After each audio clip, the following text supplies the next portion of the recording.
In-depth journalism in the Memphis community, the Daily Memphian is of Memphis, not just in Memphis, and seeks to tell the stories of this city. TheDailyMemphian.com. Truth in place.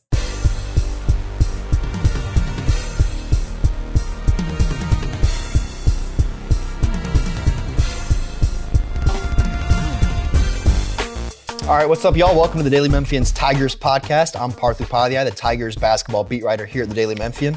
And I'm joined by John Martin, our college sports columnist here at the DM. We obviously took a bit of a hiatus from producing these shows, I guess 5-6 months or so. But, you know, we're back and we're better than ever. And we've got John in the fold and we're excited for it. Yeah, no, it's a lot of fun. This is our first time doing it, you and I. Obviously, you know, you have a very high bar to meet after the first episode with Frank. So I'm looking forward to see if you can do that. Let's make it happen. We've got a lot of basketball news to cover today, but first, before we get into any of that, don't forget to subscribe to our show on your favorite podcast platform. You can also listen right here to these episodes and read all of our Tigers coverage at dailymemphian.com. Let's jump right in. John, the program finally made the hires of Nolan Smith and Mike Davis as assistants official. It's in a press release. It's out there for the public. What are your thoughts on Penny's revamped staff so far? Well, I thought first and foremost, you caught an unnecessary stray with someone accusing you of being 3 weeks late.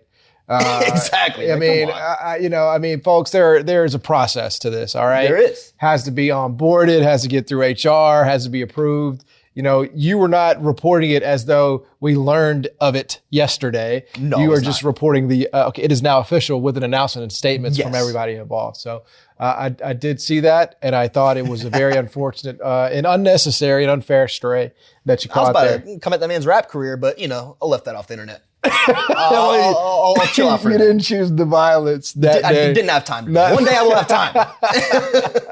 No, look, I think the tumult is not ideal. As Penny said, timing not ideal, but also the tumult. But Nolan had been rumored for the entire summer, right? He had been rumored even before the staff shakeup and everything like that. Pretty much since May. Yeah, exactly. And so that in and of itself, that was going to happen regardless. You know, and listen, as far Faraji was demoted, you know, Jamie Rosser had the word was that he had taken a pay cut. So, you know, it's not like these guys were in incredible standing to begin with. And by the way, this is what I've always said, and this still applies to this exact topic. Memphis basketball's success or failure is determined by one man and one man alone, and that man is Penny Hardaway. Absolutely. I mean, that's all that matters at the end of the day. I mean, you could change the names and the faces, but it all boils down to Penny at the end of the day, and that's both good and bad, right? Because you're going to get all the credit, but you're going to get all the blame, and I know that's something that he doesn't necessarily like, but that's the way it is. And so I think Nolan Smith, you know, I know the Louisville tenure was a disaster. He's just an assistant though at Louisville. I mean, it's not like he can be held liable for that. I mean, that was Kenny Payne's doing. And I think he comes in, he'll bring some energy. He's played for and coached under Mike Krzyzewski, so immediate cachet. I think he's going to really reinvigorate the boosters. And I kind of think he'll take Rick's role in that way, right? Like Rick was kind of the go-between.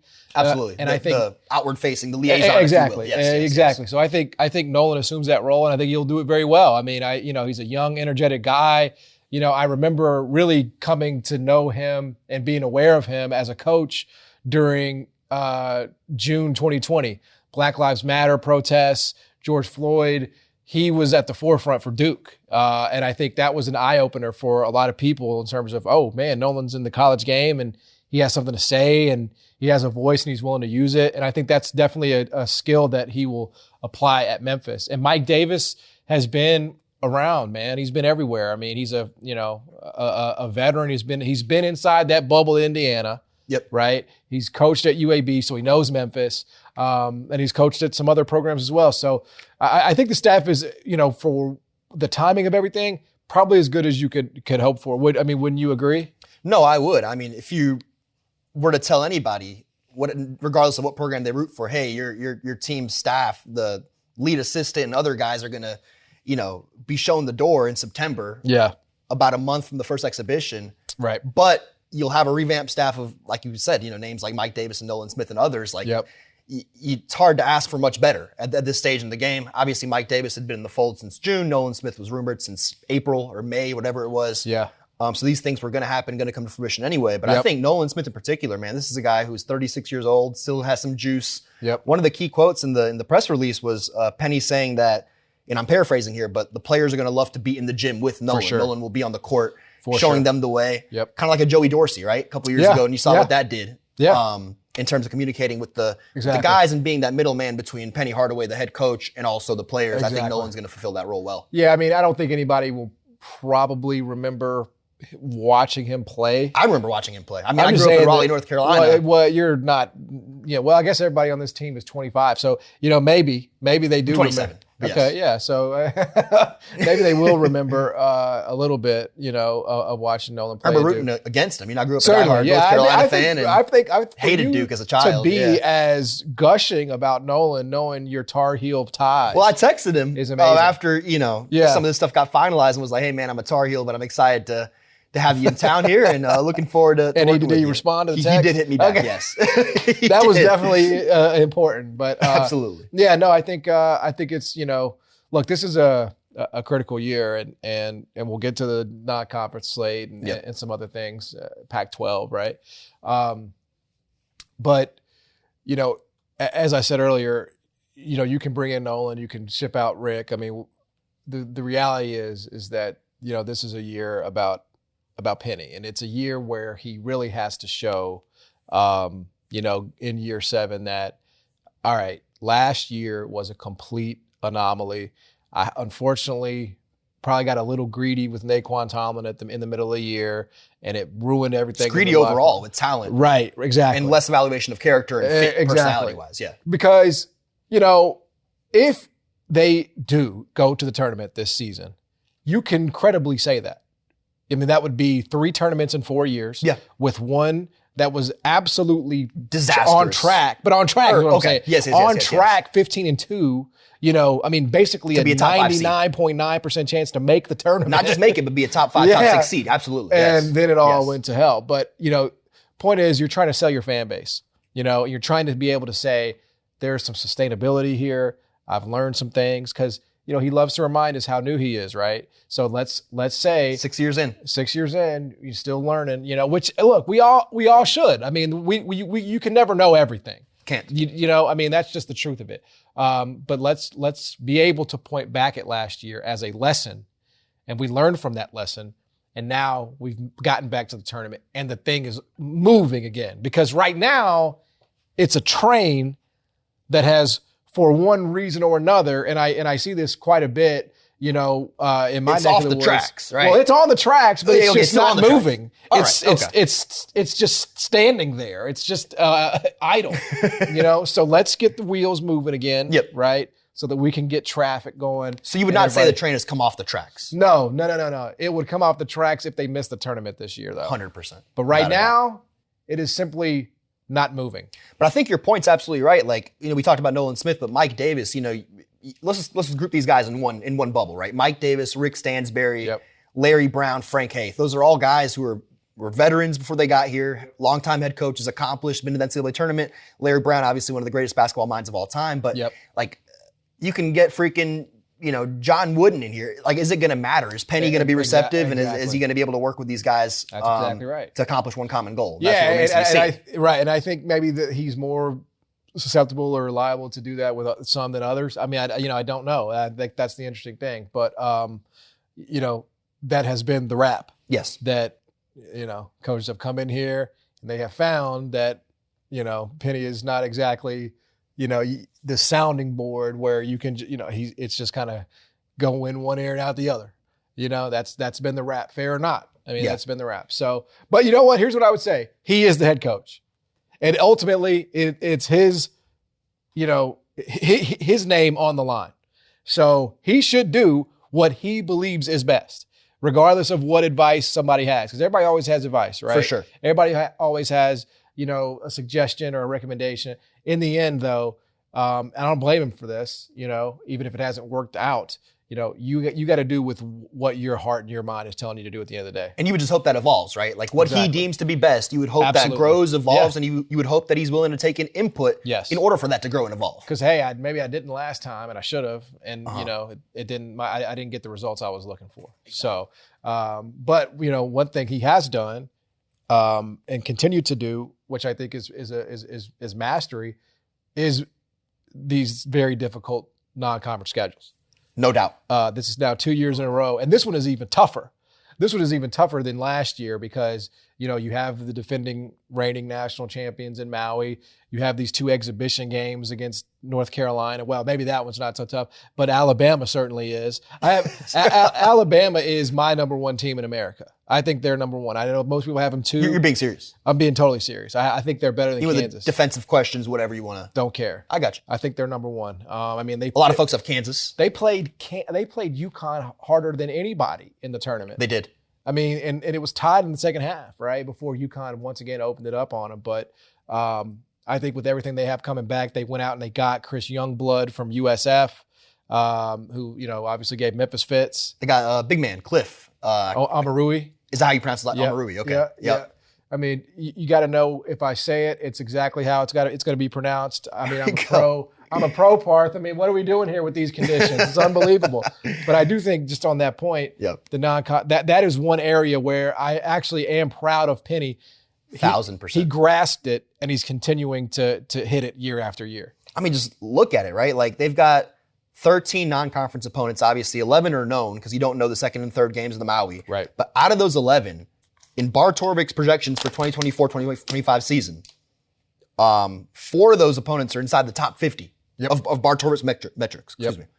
8 are inside the top 100, and there's no opponent worse than 122. That's Ohio on November 15th. That is the worst opponent. And people like that Ohio team. People think that Ohio team will be better than that projection. So. Exactly. There's no Alabama State. There's no Jackson State. There's nothing like that going on here. It's no Austin P. Yeah, there's no give-me's at all. Yeah. Which is impressive, was Vandy man. Last year? Vandy was not highly rated, Super trash. Yeah, that was just a Jerry Stackhouse thing. But that series is over now. And yeah, I mean, I think, you look at it, 9-4 is probably the best you can hope to be. And even that's ambitious, no? 9-4? It is. That's like I said, it's probably the best you could hope to be. 8-5, 7-6 feels more like it. But I think 9-4 is doable. I mean, you split Ole Miss, Mississippi State. You split Clemson, Virginia. That gets you to 2. Let's say you go 1-2 in Maui. I think that's fair. Yeah. Right? So that gets you That's your 9-4 right there. Yeah. And then the rest of it, I think, is very winnable. I mean, at UNLV will probably be a toss-up. Second game of the season. Yeah, and look, I'm already forgiving that loss. Okay, I'm already forgiving it. It's the second game of the season. All right, on the road, a true road game. So yeah, look, I mean, I think it's also one of those things where if you do go 8-5 in these 13 games, I mean, you should really still feel very good about where you're at. Yeah, because you're entering a league where there's no legitimate teams besides UAB. We said that last year, though, right? Like we saw them kind of mow through the non-conference. Felt great. Yeah, no, that's true. And then you get to the American, you don't know what the hell happened. Like I still can't tell you what happened. I mean, I can't. We can't figure that out. I mean, it's one of the great American phenomenons of the 21st century is what went wrong with Memphis basketball in the second half of that season. I mean, everybody points fingers, but we still really don't know, right? No, we don't. We still, I mean, because that was one of the most epic collapses ever in college basketball history. In history, yes. It doesn't get talked about like that, but it was. To go from 15-2 to go number 10 in the they shouldn't have been 10th though. 10th was high. They were and too high. I wrote that multiple times. They were too high, but I got all kinds of they flack still for it, were 10th. They still were 10th. They still were 10th. I would love to know how many teams went from being an AP top 10 ranked in January to missing the tournament. I think none, right? I mean, it has to be none. It's none. Memphis was the first, if I'm not mistaken. Diabolical drop off. Diabolical. It's always 2 months. It's pretty disgusting. I mean, it's 8 weeks. Yeah. So, right. It's just, but that's what losses to Rice will do to you. I mean, 20-point collapses to USF at home. That's what that would do. That's really where it all began, right? That's where the unraveling. So but I mean, look, man, they were barely getting by the Austin Peays and the Vanderbilts and the Tulsas of the world. The Javon Quinterly buzzer beater. The signs were there. The signs were Signs there. were all there. And that's what they say. Don't ignore the signs. In anything, no. You know what I mean? It's a life lesson. Whether it's your body, listen to your body. Yeah. Whether it's your basketball team, the cracks were showing. And I think in terms of this non-conference, you want to make sure that, okay, we take the non-conference seriously, but we also know that we have a whole other half of the schedule. It's not to play. over. Yes. It's not over. We can't empty everything we've got for these 13 games and then we have nothing left when we get to 8. Because honestly, you need to be even more locked because you have no margin for error whatsoever. I mean, you can maybe lose at UAB and people won't give you a hard time for that. Every other game, though, is going to be a disappointment if you lose. You mess around and lose to Temple or Charlotte or, God forbid, EC, it's not going to be good. It's not going to be good. You can't afford it. You just can't afford it unless you just plan on winning and being the AQ. I mean, they have won the AAC tournament. They did it against. They've done it once, yeah. But it's like it's a hard way to live. It's a very difficult way to live, and I think that's again that we talk about learning and applying what you learned. That's another one. It's like, yep, you did a great job with the non-conference, but let's also make sure that we have something left for when hopefully one of the last seasons in AAC play begins. I think that comes back to some of the messaging. I know Penny said he didn't mean it like this, but that quote that he gave us, the media, early last season, where he said, hey, the non-conference is our schedule. That's right. Like, players hear that, right? No question. Like, they hear it, that resonates with them. They think, okay, this is it. We get through this and we can just chillax, whatever. And that's just not the case. I appreciate it. wasn't the case. Chillax, I do. I appreciate that. It's like, how old are you? 27? 27. That's something like you would expect me to say. As a dad, too. But you know what? I'm just surprised every day by you, Parth. But yeah, I mean, we're still talking about kids. We're still talking about, relatively young people that are going to take their cues from their coach, right? And so I think, ideally this time around, we need to be focused. Every single game we play this year is important, and especially once that calendar turns to December. We cannot mess around. I mean, nobody can take another loss to Rice, right? I mean, you just can't do it. So, yeah. The city about rioted last, as they should have. Scary times in the streets of Memphis. It was hard to watch that season unfold, man. So, but like I said, I'm hoping that it is one of the last seasons in AAC play because, of course, we now know Pac-12 is calling. We know that for a fact. Yes. Pac-12 is calling. Right. Now the question is, does Memphis go? And I think what is kind of intriguing about this is that they almost have to make a decision without knowing the full facts. They don't know. They could talk to media consultants and television executives, and they can get a ballpark. Hey, if we have these amount of teams and these exact teams, how much do you think? You know, but there's nothing going to be contractually agreed upon. No, right? Until it comes time. It's all kind of guesstimation and conversations. But I will say this for basketball, it's like that's not even a discussion.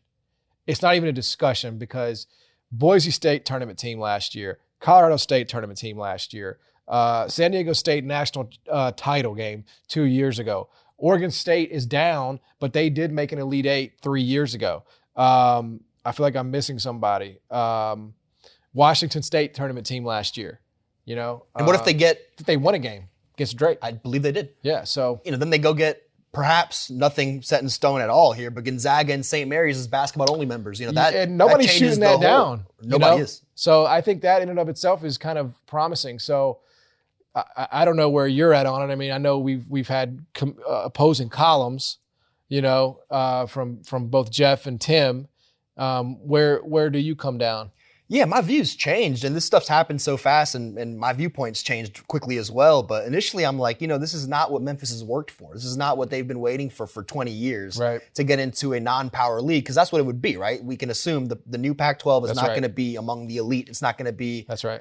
Power 5, it's going to be a group of 6 now, if that's one of the group conferences rather. Then you look at the reporting from Ross Dellinger, last night, suggesting that the disputes with FSU and Clemson with the ACC are starting to get resolved. There's something in place there. If that comes to fruition, and if the ACC does not break up, because let's be real, the only way Memphis is getting in the ACC, or any other conference for that matter, any other power conference, is if something were to collapse, break, a team leaves, whatever, you gotta backfill. If there's no backfilling, the ACC is going to stay put, and then Memphis is left without a dancing partner again. How many times have we seen that? Yeah, you can't go through that again. No. You can't go through that again. And, So I think it's time.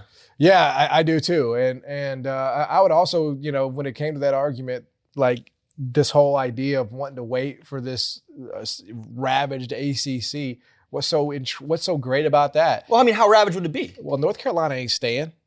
And guess what? Duke ain't staying. So then you're talking about, okay, NC State, Wake Forest, Virginia. I mean, I'm not sure Virginia Tech is staying.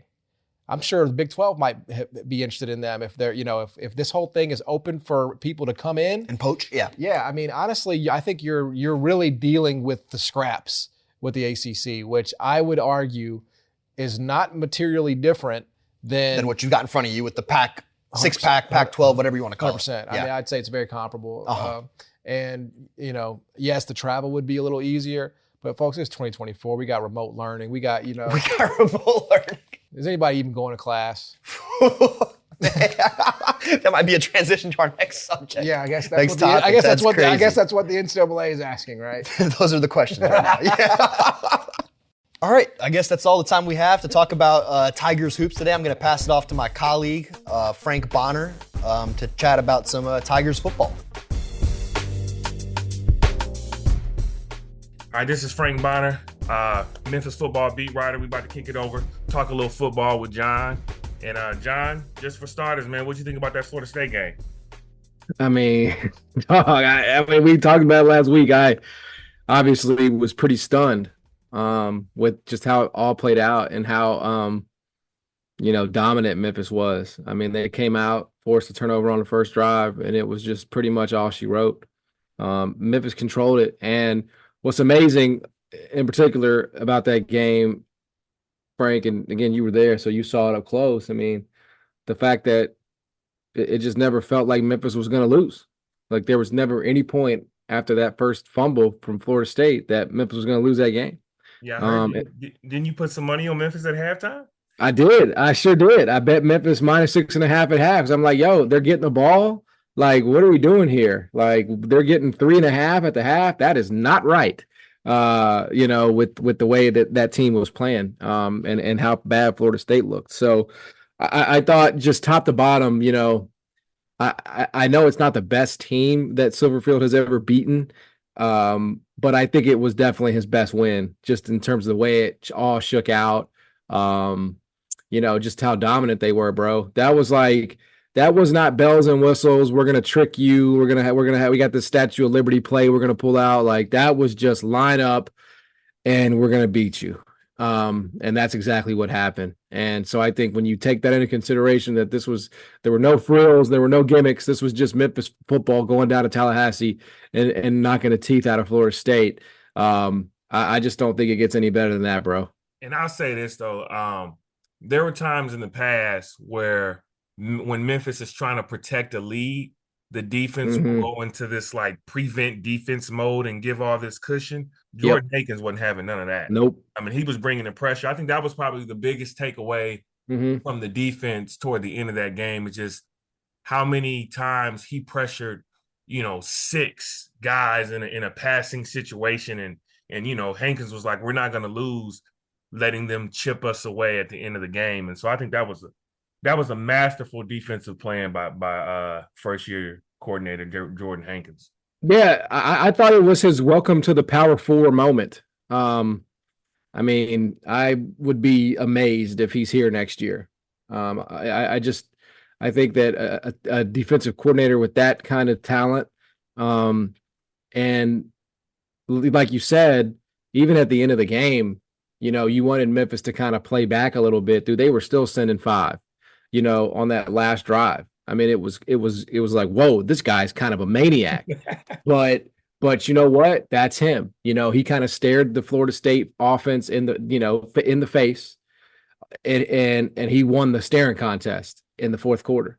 And so I just think, guys like him, I mean, they're going to be coveted. So I think Memphis fans should feel really good about this defense, and we got our answer. I know Florida State is inept, and I'm not saying that Memphis football won't have its games where they struggle. I mean, it's college football, right? But I think I think what we can unequivocally answer is that this defense is massively improved. And they showed that every series against Florida State.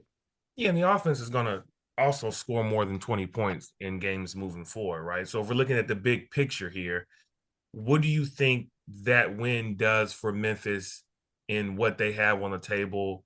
Obviously, doesn't play any role in the conference standing, but in terms of the group of 5 race for the college football playoff, that has to kind of put them in the driver's seat, in first place, whatever you want to speak. I know UNLV has 2 Big 12 wins. NIU still has the best win across the country for the group of 5 programs, but you got to like your chances for Memphis after a win like that. Yeah, I mean, I thought, quite honestly, that they would be, at least in the betting markets, I thought they would be the first group of 5 team there in terms of the odds, but they're not. They're still third behind Boise State and Liberty. I kind of find that strange, given that Boise State still has to play UNLV. And obviously that's on the road. They could lose that game and be out of it totally. Liberty plays nobody. And Memphis hasn't lost yet. I mean, I guess they're pricing in a loss, but what I would tell you, Frank, is like, okay, where is Memphis going to be an underdog? It ain't going to be at UTSA after the season that they're having. That thing has just gotten off the rails down there. South Florida, maybe, but man, I mean, getting, Alabama, Miami, like they're going to already have 2 L's, and you just kind of wonder, what that scene's going to look like. And it is that the game where Memphis offense finally gets untracked. I mean, I guess there'll be a slight underdog at Tulane at the end of the season, but they're going to be favored in every other game this year. And so, I mean, that doesn't mean that they're going to win every game, but in terms of like just you're setting these odds, it's like, I still think Memphis is mispriced here as the 3rd team. They should be first. And I do think this too, Frank, like this game against Navy coming up is arguably just as much a test for them as Florida State was, because I mean, honestly, they mean the exact same thing. They do and they don't. I understand that the brand of Florida State, right? I get that. I know that it eyeballs and all that, but in terms of the end result, a win over Navy won't be valued much less than a win over Florida State. Like it's just not going to be in this season. So I think they have a huge test as to how they handle getting a win like that and playing a team like Navy the next week. That's going to force you to be super disciplined. Yeah, but the reason why, because people talk about the trap game and everything, and Navy. The reason why I think Memphis won't fall into the trap of the trap game is because it's Navy. Because it doesn't matter how the season is going or whatever. They're always like super focused on playing Navy when that week comes because of the nature of the triple option and everything. So there's so many factors in playing an offense like that I don't think.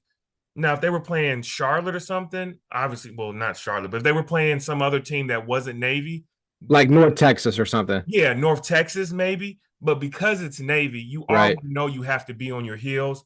I don't see them coming into Navy, still thinking about the Florida State win because of what has to happen on the defense and how disciplined you have to be.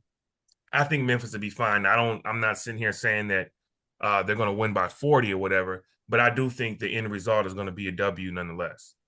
Yeah, I mean, I think again, Navy is better than they were a year ago. And that Navy team back in Memphis was leading after the first quarter. They were driving at the end of the game with a chance to win before getting stopped pretty controversially, if I remember correctly. Like it might have been a wrong call on 4. I don't remember exactly how it ended, but I just remember it being really close. But clearly this Memphis defense is a grade or 2 better. So look, if you're going to go to the playoff, breaking news, you got to beat Navy. You got to beat Navy at Navy. And if you can't do that, then you don't deserve to go to the playoff. I mean, it's a self-fulfilling prophecy. It'll manifest itself this weekend. Yeah, it went down. The game you're talking about, it went down to that fourth down play. Navy had it. Now, was it like, did he get it was like controversial? He might have gotten it, might not have. Like, I don't remember exactly. It was close, but I don't remember it being like, after the game, anybody was like, "Man, Navy should have." I don't think it was one of those situations where like, it was, they were down there in scoring position. Memphis made a play. Right, is what I remember about it, and that was it. But since we're talking about Group of 5 and all this, I mean, the other news of the week is the Pac-2, Pac-12, whatever you want to call it. Looks like they're trying to create their own top group of 5. It won't be a Power 4, but obviously Tulane and Memphis is in the mix of that. Where do you? Well, I think I know where you stand. Tell everybody else where you stand on, is this a good decision or not for Memphis to head to the Pac-12 or whatever we're calling it these days? Yeah, I think it's probably the only decision for Memphis at this point. It's not the best. It's not what the Pac-12 used to be, but I don't really think there is a best avenue for Memphis in this world. I think they really just have to try to better themselves where they can, and make do. I mean, if I told you right now that, I could get you a 30% raise, you would say, yeah, I'd love that. You wouldn't say, well, it's not a 100% raise, so I don't want it. You wouldn't say that. Well, you'd say I'm happy to take a 30% raise. Who wouldn't, right? To play devil's advocate though a little bit, like, how much is that 30% raise going to cost me? Yeah, I'm going to get more money, but how much money am I going to spend in travel on the back end if you're Memphis in terms of travel for soccer, baseball, softball, and all of that? Like, is the 30% okay, raise? so all right, fair, but what if it then comes out to a 20% raise? You're not going to say keep the money, you're not going to say this money's no good here. And here's the other opportunity cost that we haven't factored in. What if Memphis says we're not going, but Tulane and South Florida say, fine, we'll go. And I think that's just quite frankly a risk that Memphis can't take. I think the interesting part of this is that if Parth and I were having this discussion, and we did have this discussion, I think it's a much easier conversation for basketball than it is for football. I do think with football, you kind of got to squint a little bit. And that's odd because this is a decision that is driven by football, but the football is not that much better. I mean, yes, you get Boise State, which is worth it, right? I think probably just in and of itself, but Oregon State's down, San Diego State is down, Colorado State is not good. I mean, those are maybe interesting places to go.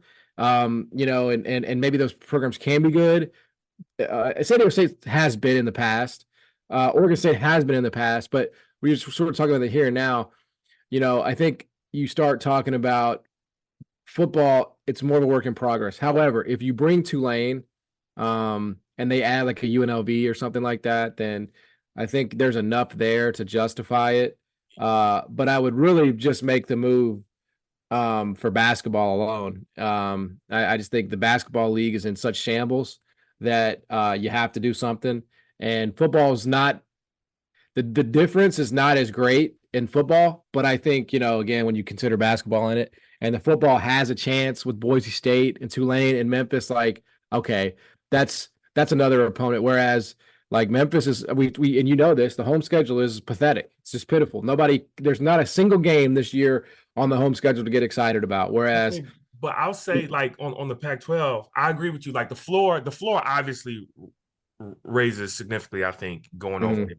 But the ceiling, in my opinion, doesn't really change all that much, right? And so, yeah, you'll get up for Memphis versus Boise in a home game, but are you really going to get up, the Memphis fans, are they really going to get up any more than what they already are for Memphis versus Fresno State, Memphis versus Colorado State? I think probably not.